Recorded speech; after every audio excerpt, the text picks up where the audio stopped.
राज्यातील जवळपास 24 नगर परिषदांमधील निवडणुका पुढे ढकलल्या। न्यायालयीन याचिका प्रलंबित असल्यामुळे हा निर्णय। कोकण, बारामती, पुणे, नागपूर, महाबळेश्वर, साताऱ्यासह 24 नगरपालिकांचा यामध्ये समावेश। कायदेशीर सल्ला घेऊनच निवडणुका पुढे ढकलल्या। राज्य निवडणूक आयोगाचं स्पष्टीकरण। एकूण 24 नगरपालिका आणि 150 सदस्यांच्या निवडणुका या 20 डिसेंबरला होणार, आयोगाची माहिती।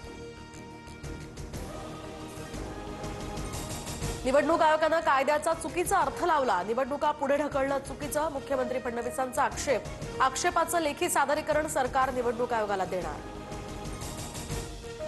भाजपकडून निवडणूक आयोगाला पत्र। मतदानाला 1 दिवस शिल्लक असताना निवडणुका स्थगित करणं अयोग्य। निर्णयाचा सहानुभूतीपूर्वक पुनर्विचार करावा, प्रदेशाध्यक्ष रवींद्र चव्हाणांची मागणी। निवडणुकीचा पोरखेळ काँग्रेसला मान्य नाही। गोंधळाला सर्वस्वी मुख्यमंत्रीच जबाबदार। आयोगाच्या निर्णयाविरोधात हायकोर्टात जाणार। काही ठिकाणच्या निवडणुका पुढे ढकलल्यानंतर पृथ्वीराज चव्हाणांचा इशारा।